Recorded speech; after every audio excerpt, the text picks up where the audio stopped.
la expectativa está puesta precisamente en saber cuáles serán las actividades que podrán flexibilizarse en los próximos días. Le vamos a trasladar la pregunta a Gabriela Barbás, que es la directora de promoción de la salud de la provincia de Córdoba, secretaria, perdón. ¿Cuáles son esas actividades que podrían flexibilizarse de continuar los números siendo favorables en el contexto de esta pandemia?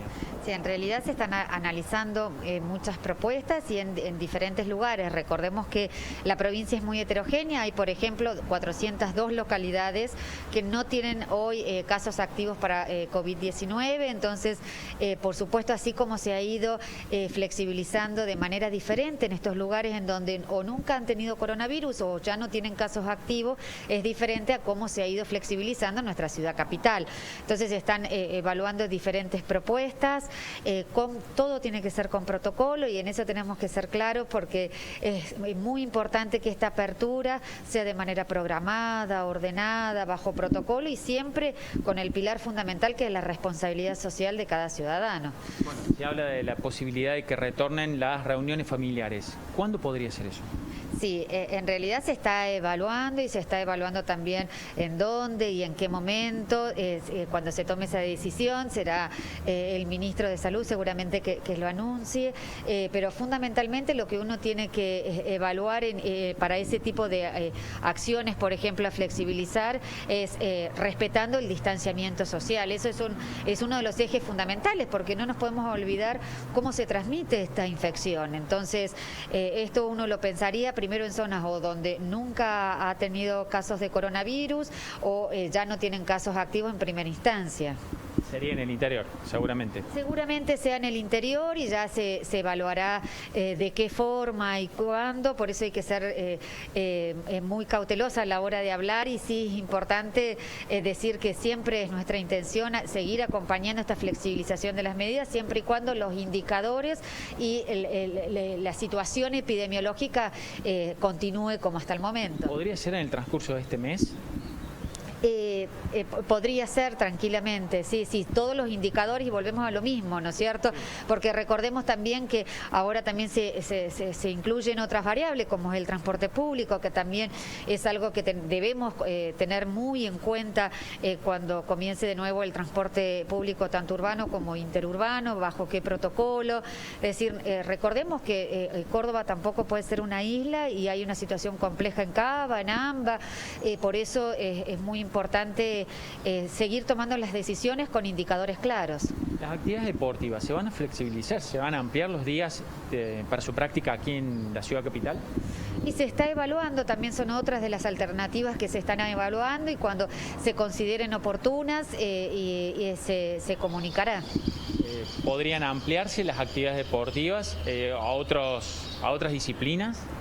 Sí, a ver, hay especialistas que están evaluando esto de deporte junto con la Secretaría de Deporte, en donde también de acuerdo al riesgo de cada uno de los deportes se evalúa cómo seguiría esto, tomando como ejemplo también las experiencias de otros países.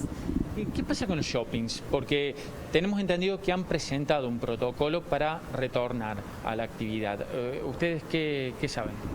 Sí, se ha presentado un protocolo que también está en la mesa para evaluarse y para poder ajustarse, pero va de nuevo, es decir, cada una de las medidas nuevas que se tomen están siendo evaluadas, serán comunicadas oportunamente y es fundamental que independientemente de las decisiones sigamos con este pilar fundamental que es la responsabilidad social de cada uno de los ciudadanos para poder continuar esta apertura que se viene organizando y todo dependiendo de si continuamos con estos indicadores y esta situación epidemiológica. También se preguntaban los dueños de gimnasios si ellos estaban incluidos en alguna clase de análisis. ¿Esto es así?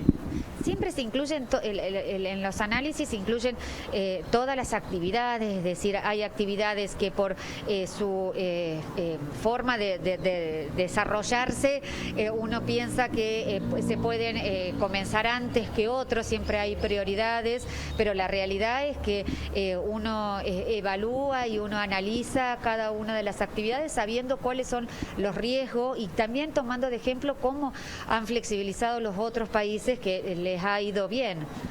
Ayer hablando con el presidente de la Sociedad Argentina de Infectología, él señalaba que el retorno a las clases podría ser evaluado eventualmente con un factor de reproducción bajo de 0,5-0,7 y que él remarcaba que incluso distanciando a los niños, haciéndolos participar no todos juntos en el mismo curso, se podría ir pensando en la posibilidad del retorno a las clases.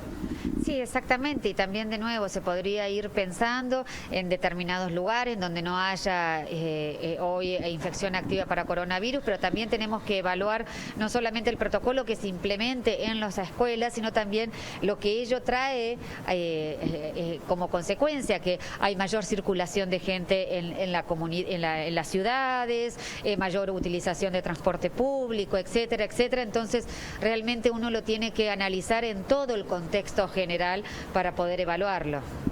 Muchas gracias, fue muy amable.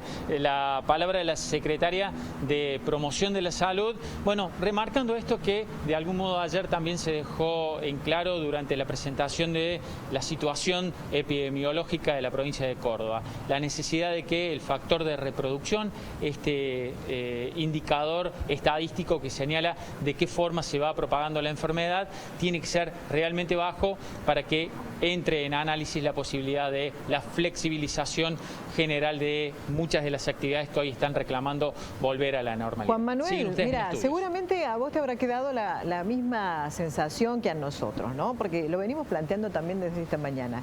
Cuando dicen las autoridades, bueno, es probable que en los próximos días y comenzando por las zonas blancas se pueda volver la familia a reunir, pero guardando los distintos protocolos preestablecidos. Uno de ellos es el distanciamiento social. ¿Cómo hacemos? Digo, ¿comemos cada uno en una habitación distinta? ¿Cómo nos separamos? ¿Cómo nos cuidamos? Es como muy difícil poder precisar estas cosas, ¿no? Más cuando se trata de una familia y puertas adentro.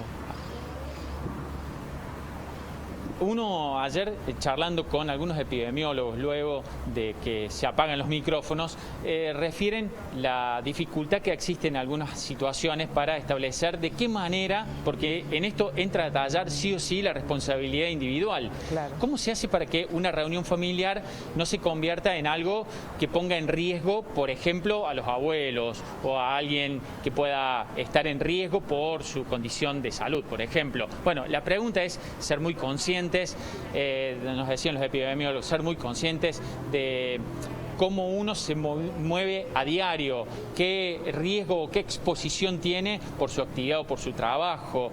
También la necesidad de que dentro del hogar, por ejemplo, la reunión no sea enorme, si son 5 o 6 miembros, claro, se podría hacer, siempre tratando de procurar que la gente sea responsable también en que si alguien tiene un mínimo síntoma, ni se atreva a participar de una reunión. Pero dicen y recalcan fundamentalmente el hecho de que sin una clara conciencia individual de cómo cuidarse y cuidar a los demás, es imposible que el retorno a ese tipo de reuniones se pueda hacer bajo alguna clase de control, porque claro, obviamente la mirada del Estado no puede posarse sobre lo que ocurre en el ámbito íntimo de una reunión en una vivienda. Claramente ahí entra a tallar sí o sí cuál es el grado de conciencia de cada uno de nosotros.